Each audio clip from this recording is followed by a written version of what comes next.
আমি রানী, আমার ভাই রানা। মা বাবা আমাদের অনেক ভালোবাসেন আর আদর করেন। মা বাবা আদর করলে আমাদের খুব ভালো লাগে। মা বাবা ছাড়াও আরো অনেকে আমাদের ভালোবাসেন ও আদর করেন, তাও আমাদের ভালো লাগে। আবার কারো কারো আদর করা বা স্পর্শ করা আমাদের ভালো লাগে না। সেদিন বাদল আঙ্কেল আমাকে এমন ভাবে ধরেছেন যে আমার খুব খারাপ লেগেছে। আমি ভয় পেয়েছি। তখন আমি ছুটে মায়ের কাছে গেলাম।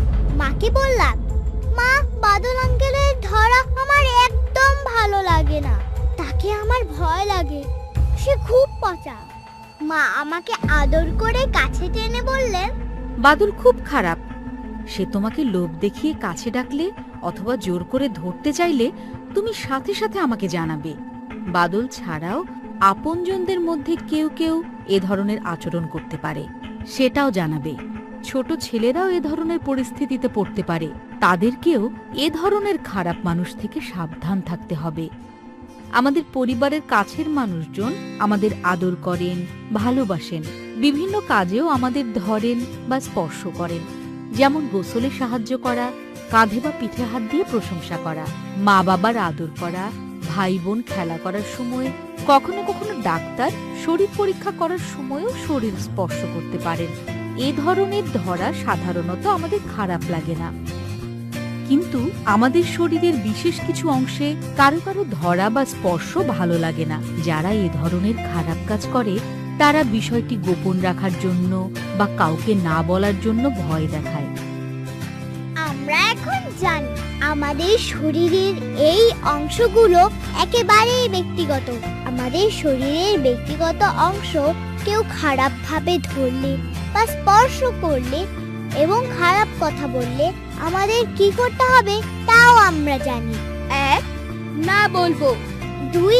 চিৎকার করব। 3. দৌড়ে সরে যাব। 4. মা বাবা, শিক্ষক বা কাছের মানুষের কাছে বলবো। মা বলেছেন, বাদল ছাড়াও কিছু দুষ্টু লোক আছে যারা ছেলে মেয়েদের বিভিন্নভাবে লোভ দেখিয়ে শরীরের ব্যক্তিগত অংশগুলো ধরে বা স্পর্শ করে এবং খারাপ কথা বলে। বলতো, তখন তোমরা কি করবে?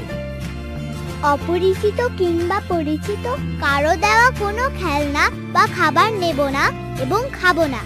কেউ কোথাও নিয়ে যেতে চাইলে মা বাবাকে না বলে যাব না।